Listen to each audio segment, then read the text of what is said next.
नमस्कार दोस्तों, आपका स्वागत है हमारे चैनल प्रगति क्लासेस में। तो आज हम बीएड फर्स्ट ईयर में जो माइक्रो टीचिंग की फ़ाइल बनती है उसमें हमको 7 लेसन प्लान बनाने होते हैं। उसमें आज हम थर्ड लेसन प्लान डिस्कस करेंगे, सूक्ष्म पाठ योजना 03, जो कि तीसरा हमारा है, और इसमें कौशल है हमारा व्याख्यान कौशल। तो आइए हम शुरू करते हैं। तो हमको पहले सबसे ऊपर लिख देना होता है सूक्ष्म पाठ योजना, या आप लेसन प्लान 3 लिख सकते हैं। तो उसके बाद हम बात करेंगे, आपको लिख देना है छात्र अध्यापक का नाम या छात्र अध्यापिका का नाम, फिर विद्यालय का नाम। आप अपने विद्यालय का नाम लिखेंगे जहाँ से आप बीएड कर रहे हैं, आप उसी स्कूल का नाम लिखेंगे। उसके बाद हम आइए नीचे देखते हैं। नीचे हमको कई कॉलम बना लेने होते हैं, जैसे पहले में दिनांक, कक्षा, विषय, कालांश, अवधि। अवधि हम हमेशा 6 मिनट की रखेंगे क्योंकि माइक्रो टीचिंग जो है वो 6 मिनट की होती है। उसके बाद हमारा सब्जेक्ट है होम साइंस और हमारा प्रकरण है संतुलित आहार।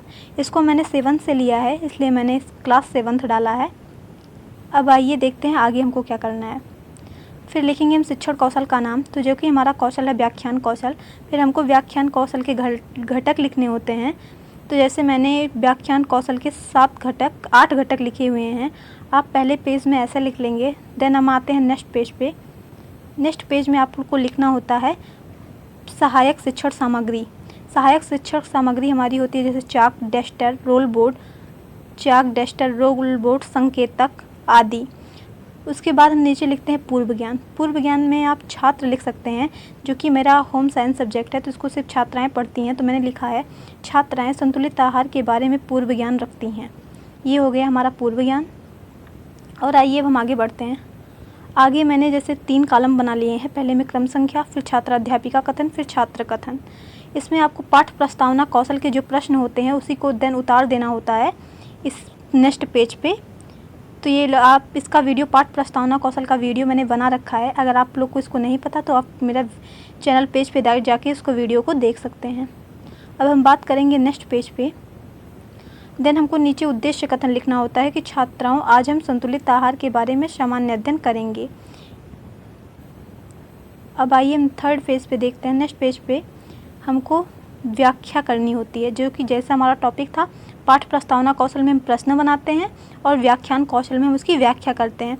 तो मैंने यहाँ लिखा है प्रस्तुतिकरण, फिर शिक्षण बिंदु, शिक्षण विधि, छात्र अध्यापिका कथन, देन छात्र कथन। इसमें हमारा प्रकरण संतुलित आहार, तो मैंने शिक्षण बिंदु के नीचे संतुलित आहार लिखा है, और जैसे मैंने शिक्षण विधि के नीचे प्रश्नोत्तर विधि लिखी है, और छात्र अध्यापिका कथन मैंने विकासात्मक प्रश्न लिखा है। अब आइए हम देखते हैं हमारा जो पहला पाठ प्रस्तावना का प्रश्न था उसी को आपको इसमें बनाना होता है। तो मैंने लिखा है दाल, चावल, दूध, सब्जी आदि क्या है। तो छात्राएं उत्तर देती हैं कि भोजन या आहार है। और देन मैंने सेकंड क्वेश्चन किया है कि शरीर की आवश्यकता अनुसार खाए जाने वाले भोजन को हम क्या कहते हैं। तो संतुलित आहार कहते हैं। मैंने नेक्स्ट क्वेश्चन किया है, इसमें थर्ड क्वेश्चन पे आपको छात्राओं को मौन कर देना होता है। तो मैंने थर्ड क्वेश्चन किया है कि छात्राओं, आप संतुलित आहार के बारे में क्या जानती हैं। देन छात्राएं मौन, या आप समस्यात्मक प्रश्न भी यहाँ लिख सकते हैं। फिर नीचे मैंने व्याख्यान कौशल का स्पष्टीकरण दिया है। ये व्याख्यान कौशल का मेन पॉइंट होता है, तो आइए हम इसको ध्यान से देखते हैं। तो सबसे पहले मैंने संतुलित आहार की परिभाषा लिखी है। ऐसा आहार जो हमारे शरीर में पोषक तत्व जैसे प्रोटीन, विटामिन, जल, खनिज लवण, कार्बोहाइड्रेट आदि की पूर्ति करते हैं, उन्हें हम संतुलित आहार कहते हैं। ये मैंने संतुलित आहार की परिभाषा दी है। फिर मैंने नीचे लिखा है कि संतुलित आहार हमारे वृद्धि एवं विकास में सहायक होते हैं। संतुलित आहार हमारे वृद्धि एवं विकास में सहायक होते हैं। फिर मैंने लिखा है कि शरीर की आवश्यकता के आधार पर भोजन में पाए जाने वाले पोषक तत्वों को निम्नलिखित 3 वर्गों में बांट सकते हैं। यहाँ पे देखिए मैंने इसको 3 वर्गों में बांट दिया है। पहला है कि शरीर में वृद्धि करने वाले, तो शरीर में जो वृद्धि करता है वो प्रोटीन करता है हमारा। और प्रोटीन पाया किस में जाता है, तो दाल में, सोयाबीन में, दूध में, अंडे में, मछली में, मांस में हमारे प्रोटीन पाए जाते हैं। और देन नेक्स्ट मैंने जो उसमें बांटा है, उस शरीर को ऊर्जा प्रदान करने वाले। आप सबको पता है कि शरीर को ऊर्जा कार्बोहाइड्रेट प्रदान करता है। और कार्बोहाइड्रेट किस में पाया जाता है, तो चीनी में, गुड़ में, चावल में, गेहूँ में कार्बोहाइड्रेट हमारा पाया जाता है। और जो हमें ऊर्जा प्रदान करने का कार्य करता है वो वसा भी करता है। और वसा किस में पाया जाता है, घी में, तेल में। अब हम बात करेंगे थर्ड पॉइंट में मैंने इसको बांटा है, वो शरीर की विभिन्न रोगों से रक्षा करने वाले आप सबको पता है कि जो शरीर की विभिन्न रोगों से रक्षा करता है वो विटामिन एवं खनिज लवण करता है। और विटामिन एवं खनिज लवण पाए किस में जाते हैं, तो हरी सब्जी में, फल आदि में। और इसके बाद हमको स्पष्टीकरण करने के बाद इसमें बोधात्मक प्रश्न लिखने होते हैं। तो यहाँ पे मैंने 3 या 4 बोधात्मक प्रश्न लिखे हैं। जैसे देख सकते हैं आप लोग, मैंने यहाँ पे 3 बोधात्मक प्रश्न लिखे हैं। तो हम देख लेते हैं। मैंने जो आप स्पष्टीकरण देते हैं उसी में से आपको खोज के 3 बोधात्मक प्रश्न लिखने होते हैं।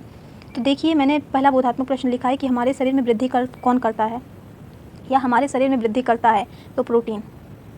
मैंने स्पष्टीकरण में इसका जिक्र किया था, इसकी परिभाषा दी थी, तो देन मैंने इसी से बोधात्मक प्रश्न बना लिया कि हमारे शरीर में वृद्धि करता है तो प्रोटीन। हमारा नेक्स्ट क्वेश्चन है कि हमारे शरीर में ऊर्जा प्रदान करता है तो कार्बोहाइड्रेट एवं वसा। छात्र कथन में आपको आंसर लिख देना होता है। फिर छात्र अध्यापक कथन में मैंने बोधात्मक प्रश्न किया है कि हमारे शरीर में रोगों से रक्षा करता है तो विटामिन और खनिज लवण। तो ये हमारा जो है व्याख्यान कौशल यहीं समाप्त होता है। और आपको नेक्स्ट पेज पे देन इसके बाद आपको निरीक्षण तालिका बना देनी होती है, जिसमें आप लिख देते हैं शिक्षण कौशल का नाम व्याख्यान कौशल।